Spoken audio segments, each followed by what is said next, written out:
Welcome to another episode of Real Well Radio. I'm here with Rick Tufano of Tufano Roofing and the soon podcast, Man in Many Hat podcast. Man in Many Hats, yeah. It's coming soon, no matter what he thinks in his head. It's really cool for me to be able to bring people on here to promote different things, their business, their podcast, whatever. People that I've known for a really long time. I've known you for, Jesus Christ, 25 years, maybe, probably more. At least. But I do appreciate you coming on. Usually what we like to do is just get a background of the person, even though a lot of these people who will be watching this know you already and probably know a lot of your story. Like, just start us somewhere from like 8th grade, freshman year of high school, and bring us up to date. Wow. Okay. So, just come in a little further so everyone can see your beautiful body. Thanks. So yeah, grade school, I kind of had a little bit of a rough upbringing, I guess. Not rough, but not your average upbringing. My mom divorced a few times. Grew up with two younger sisters in the house. We moved around a lot when I was real young, and I was always like the new kid in school. So kind of like always public school kid too. I got thrown out of Catholic school at St. Matt's in first grade, I think it was. St. Matt's, and then what public school did you go to? I went to Mayfair for like a half a year, and then I ended up going to Farrell School for a little bit. Then I went to J. Hampton Moore. I was there for like 3 years. Then I went to Wilson for a half year. Then we moved to Longcrest. Then I was there. I jumped into Longcrest in like beginning of 6th grade, middle of the year. I always lived in my grandparents lived in Lawndale, so I always lived in that neighborhood, Borough and Lawndale. Longcrest growing up, it was a good neighborhood. I went to Northeast High. I dropped out in I have a 9th grade education. I dropped out in 10th. It was in grade school, I guess I just kind of always had to be like the new kid, always having to prove myself and always getting picked on, and kind of one of those things. So I always had to chip on your shoulder. Yeah, I always had to just fight all the time. I felt like I was always getting bullied, you know what I mean? I was a taller white kid, you know what I mean? So public school, like kids want to challenge you a little bit, and So, it was a good upbringing though. I mean, I am who I am today because of the shit I've been through. And it's good stuff. But my parents were good people. My dad's an Italian immigrant. Came here when he was 13 with my grandparents. My mom, she's from Rawhurst. Shout out to Rawhurst. That's pretty much that as far as the childhood goes. I had all types of different careers throughout the years, man. Let's go through that. Man of many hats, right? So I started out catering at a young age. I worked for Catering by Mario's, so I worked there. I was 12 years old when I got a job there. My dad introduced me to Mario. Well, I knew Mario actually when I was a kid, but he's like, "Yo, come work for my friend," So I was a dishwasher there. Then I started cooking. Then I was worked my way up to management there, and it was there I learned I can sell, and that's kind of where I learned how to be a salesperson. So we would do off-premise catering, and I was going to different corporate offices like this place, right? So a big corporate place. You'd walk in and set up shop at doctors' offices, set up the luncheons, and then I was hustling the remember farm reps back in the day? They'd have farm reps, pharmaceutical reps, so they were very, very popular back then. So I was hustling the farm reps. I'm like, look, why don't you use me for your catering? So I started bringing in more business. So then, they bring the food to the doctor's office. Yeah. Try to sell this. Yeah. Yeah. Okay. So that's a good. It's a good idea. It was a good rap because they were killing it at the time, and they didn't mind spending money that wasn't right. Yeah. That's pretty much it. After that, I left there. I got into selling uniforms, and then doing outside sales. Now, police and fire uniforms. I worked for a company called McNichol Uniforms. They cater to the police department, fire department. They do all Class A's and nice shit. Postal uniforms is what they started out with, but that was a good place to learn. I learned a lot of outside sales skills and just techniques and just being with people and just having that. Because when you're uncomfortable, it's always cool to get to know how to talk to people. In that sense. And I was never a shy person, but doing that, it definitely warmed me up. And then I got into phone sales. And then working for the phone place I was at, one of the larger roofing companies in the area came up and they were like, "Yo, you want to come work for us?" And that's how I learned roofing. Okay. I learned the whole business working for. I'll give them a shout. Union Roofing. I learned there. I learned I learned the whole business because they have a whole different technique there. It's not like your average. You go out and you go up on a roof and sell. Like he gives you the leads that day. You go out and sell that day. You take the crew with you. And if you don't sell that day, the crew doesn't work, and you're not eating. They're not eating. Nobody's eating. So hold on. So how often were you up on a roof? So that was not you, but I'm saying like how often did you sell the job and then they were up on the roof in 15, 20 minutes? Oh yeah, That's how it worked. that's how it worked. That's insane. That's how it worked. I mean, that's still to this day. I think they do business like that. But most of the people what these do you days, do? You're knocking on the door. You're saying, "I got the guys in the truck. You ready to?" yeah, Okay. yeah, high pressure. But it was also leads. So they reached out in some form or fashion. Yeah. To Union Roofing, and they sent you. Okay. Yeah. Gotcha. Yep. And so you would go out with your crew. I was the estimator and project manager, and I'd make sure the guys were doing the right shit. I was taught very well. Like Frank Jr. showed me like everything, and working for Big Frank, man, he's the coolest dude ever outside of work. Working for him, hated him, hated the guy, but he made me like who I am with my business now. Because now I understand how like the men are and how they're a pain in the ass sometimes, and how like it's just there's a lot to it. I see why he's the way he is at work. But So when did you start your company? 8 years ago. Okay. So I've been doing it 12 years now. My uncle also owns a roofing company, so once I got involved with like Frank, I was learning how to do the work on the weekends and shit, and I was like helping my uncle out here and there. And but I liked it, and a couple of the guys from there, I shouldn't rat them out, but they were doing like some side work, and I was helping them out. Of course, everybody expects that. But it was a great learning experience, man. I'll tell you, and I learned a ton of shit there.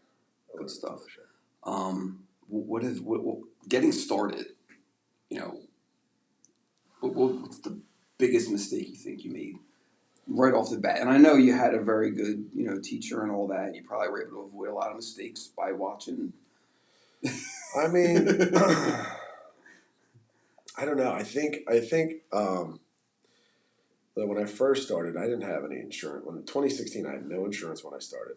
I had I didn't go legit. And then when I was starting out, none of these guys that we know today were even in business yet. So Right. So I said to myself, I'm like, I knew Frank didn't care about 5-star reviews back then because like he just didn't, because he had a very well known name. And I was like, I'm gonna change this up a little bit. I'm gonna base my business off of reviews. So Smart.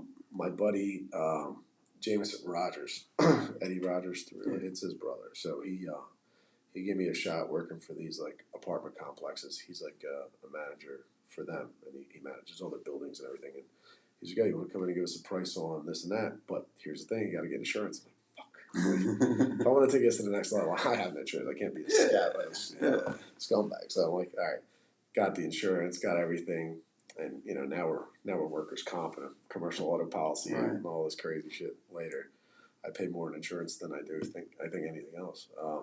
I love the stories. You haven't told it, but I remember like seeing you post pictures of your first truck and shit like that. I think it was a beater. It was green? Yeah. Yeah. It was multicolored. I don't know if it was you or somebody else. It was multicolored. It was green. It was gray. It was like, yeah. So what's the feeling when you get your first truck and you get the lettering on it? It's pretty cool. Yeah. It's a pretty good feeling. I remember that feeling because the very first day I had the lettered truck on the road, I got a phone call to do like a shingle job, and I was like, fucking right. I'm like, Fucking works. First shingle job. I'm like, man, this is great. Because I only had that truck maybe like six months, and I had no insurance for maybe like 6 months. I was just doing like repairs. Yeah. But once I took roofing serious and I took my own business serious, I was like, look, I got to do this the right way. So, that's what I did, and I based it off of 5-star reviews, and for a while there, and then Big Joe started his business soon after his brother Brian passed, and he started doing like the 5-star reviews too, and then I started like comparing. I was searching every roofing company on Google. I'm like, I beat them in 5-star reviews. Fuck, I'm like, I beat them in 5-star reviews. I beat them in 5-star reviews. I'm like, fuck, so I started self-proclaiming myself as top rated roofer in Philly. I'm like, fuck these motherfuckers. I'm like, I'm the top dog, motherfucker. So like speaking of that, like I know a shit ton of roofers. Obviously, like the joke is like you walk into a room of recovery, you're gonna trip over a realtor or a roofer first. Sure. Not anymore because the real estate market's been shit for the last couple of years. So yeah, a lot more roofers now. Yeah. But it seems like you guys have a really good community, tight knit. Yeah. I talk with a lot of these guys regularly. You know, some guys I met through recovery because I got sober for a few years, and you know, I'm still pretty much sober. I mean, little California sober, but Well, action. Whatever. Or nobody. But but they're all really good guys, and the thing is, most of these guys are pretty decent. You know, I don't want to talk shit. I'll talk shit. Let's go. Nobody's just me and you. Just me. But just me and you. No, but there's obviously some fucking scabs out there. There's Sure. dudes that are gonna hack and cut corners, and the dudes that can't keep their shit together, they're the guys that are gonna continuously just fuck people over and cut corners. It comes down the wash, and you know, long term. I mean, stay in business for as long as you have. Yeah, it speaks for itself. Yeah, you know. Yeah. Like I talk to Ernie Pace pretty regularly. He's a good guy. Even Joe Gagnon. I don't talk to him all the time, but he's one of my favorites, dude. I love that dude. I always cheer when I see this guy. Yeah, I see him in my neighborhood. I'm like, motherfucker. But I know Joe's an ace, dude. Like we'll pull up to like the same estimate. Like this is where like there's a respect factor there, and I think that's huge.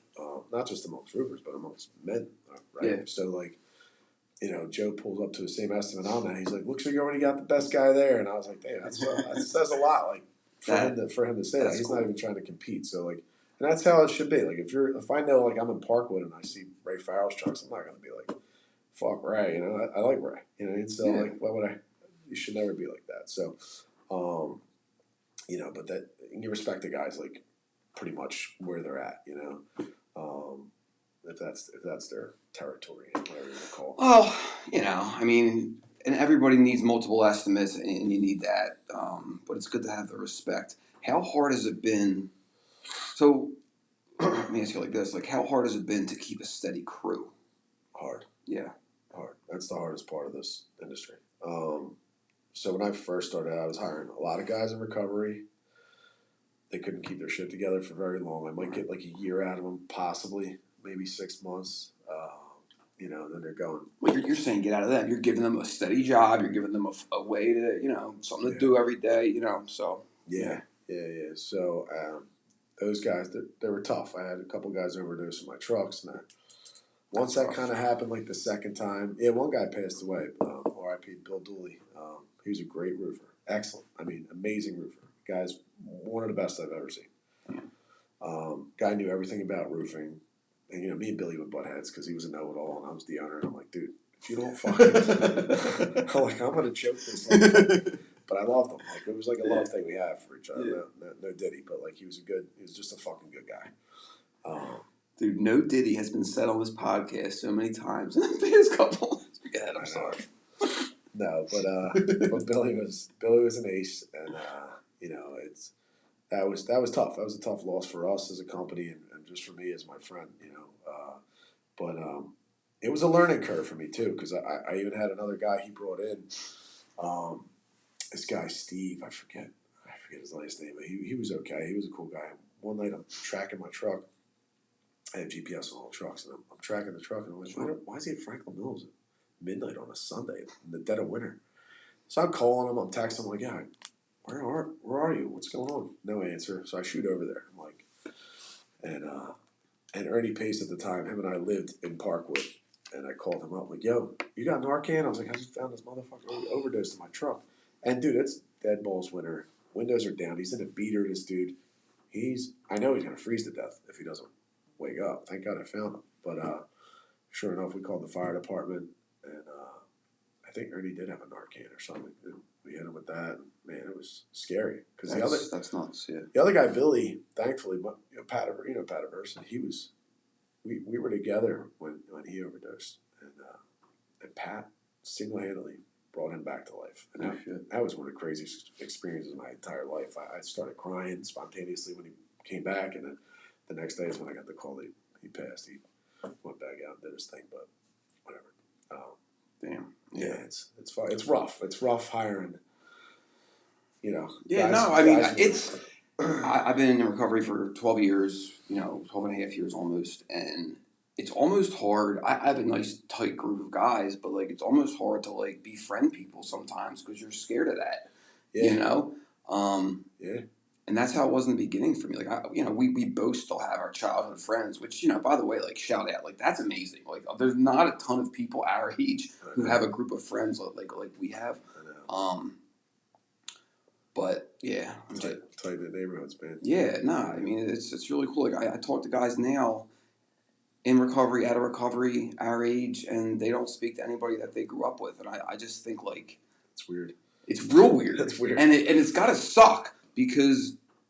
isolation as an adult, you know what I mean? Like, you might have a wife or a girlfriend and some kids, but these kids are going to be older soon and move out. And you better love your wife when they do. You know what I mean? Yeah, absolutely. So does one of your kids work for you? So, yeah, I have 2 older boys. I started young, so my son Ricky is 21. Just made me a grandfather. No shit. So, yeah, I'm a grandfather. Oh, that's fucking scary. Yeah, pretty scary. It's scary because it's another life to worry about, another person to care for. But the upside to that is it's another person to care for you. And of course. Dude.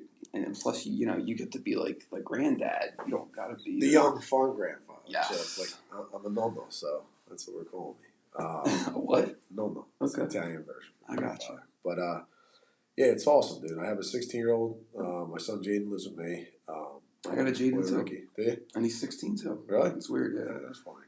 J-A-Y? Yeah. Spells it the right way? Yeah. Okay. Yeah. And then little Ricky, he works for me. He's good.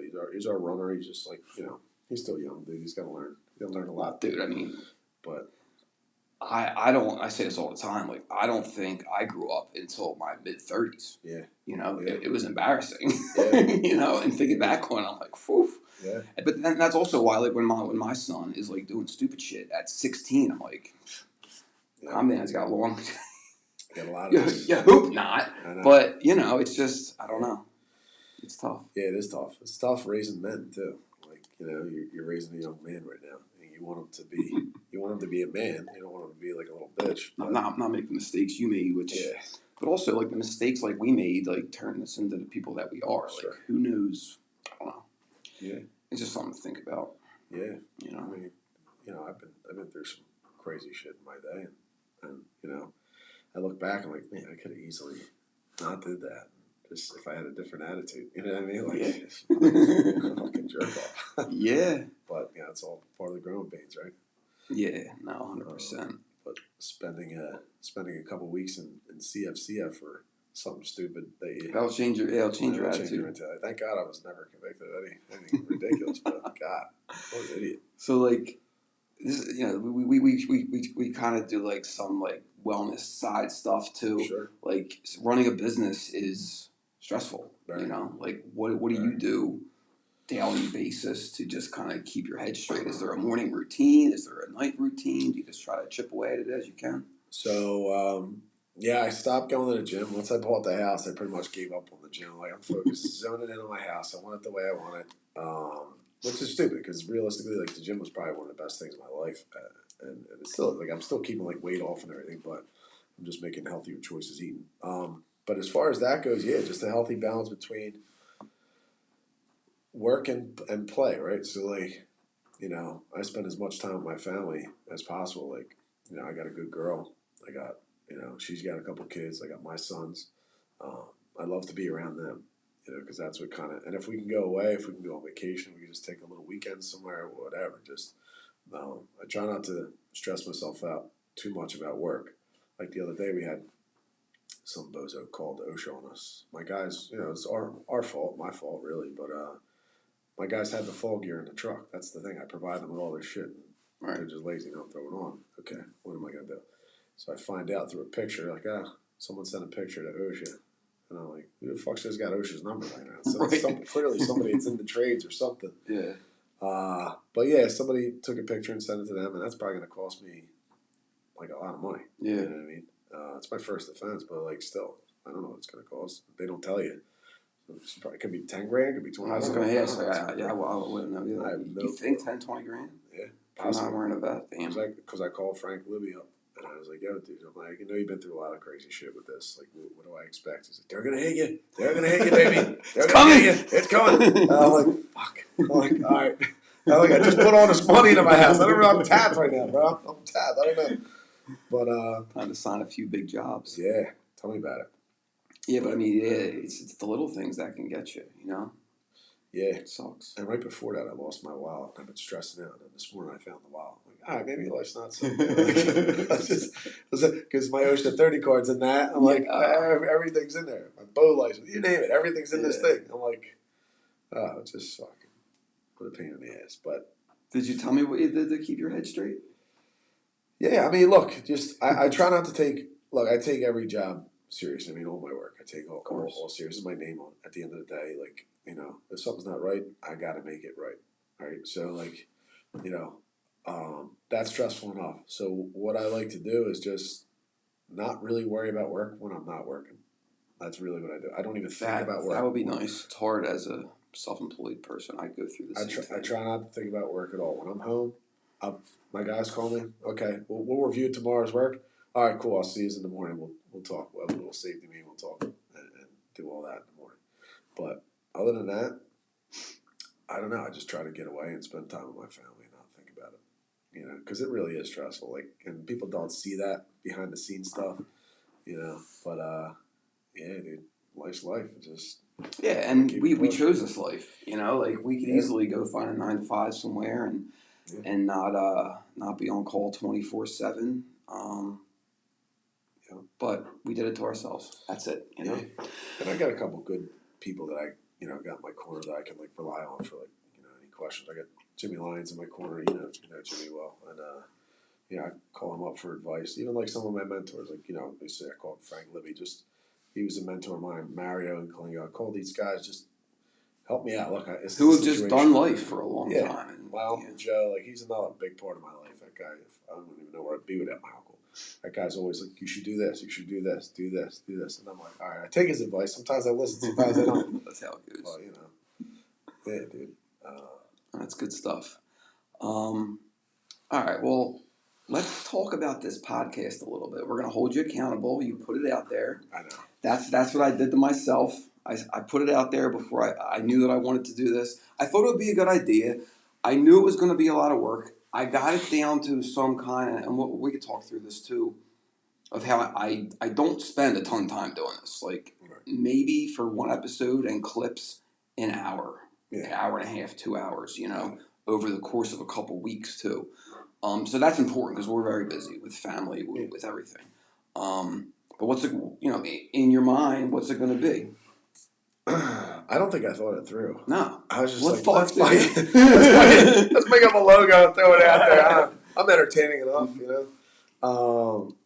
I think that was originally like part of it. I kind of just wanted to showcase some of my talents originally because, I could be funny. I could, I can sing my balls off. So people like it.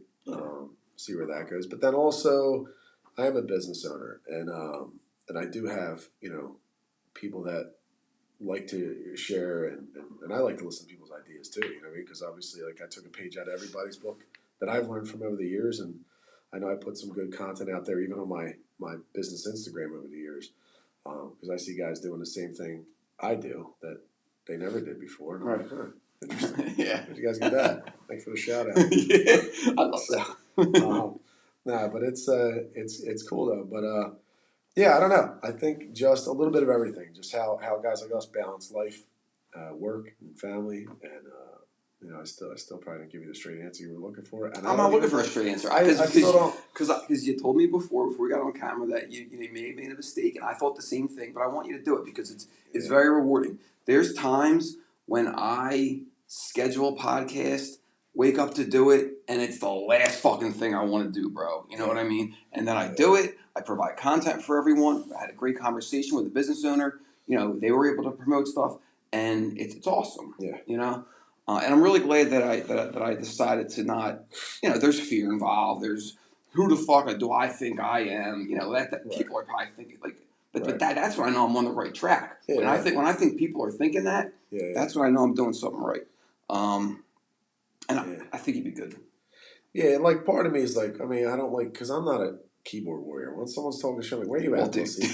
Like, that's where my head goes. Like, you're worried about it. No, like, but that's not even like, but I don't even give a fuck, to be honest with you. Right. Well, I think it's funny. I've had people on YouTube not come at me directly, but like question my inspector that I had on, the health and fitness guy that I had on, and I'll text him like, go back at it, it's gonna be great. And, it just fizzles out, but I think it's funny.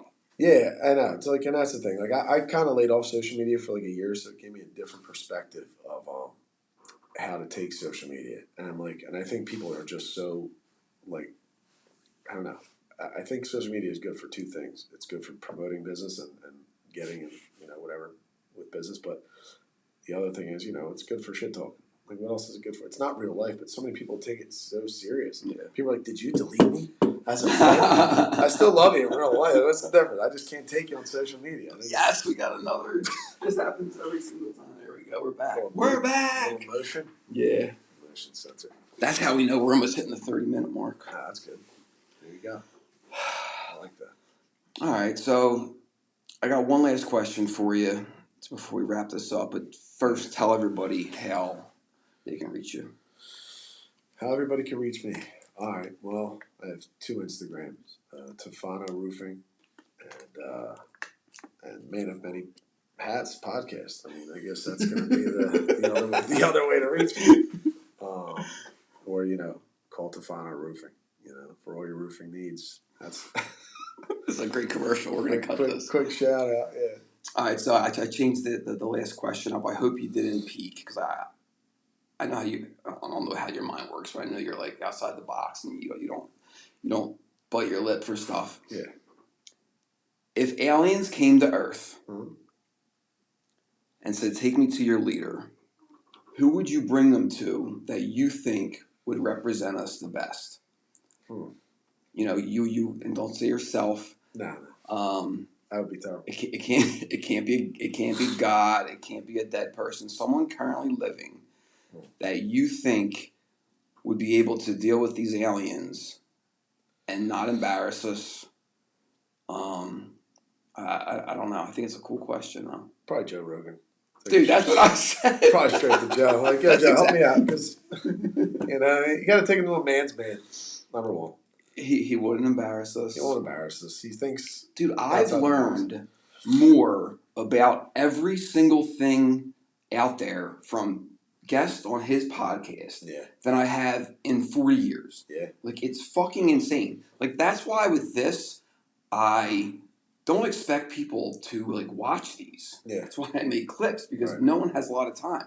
But while I'm at the gym, I make sure I put his on, because I'm learning about health. I'm learning about what actually goes on in government. Yeah. I don't know. I'm assuming you have the same. I'm a truth seeker. Yeah. It's scary, though, when you start learning. It is, yeah. It's very scary.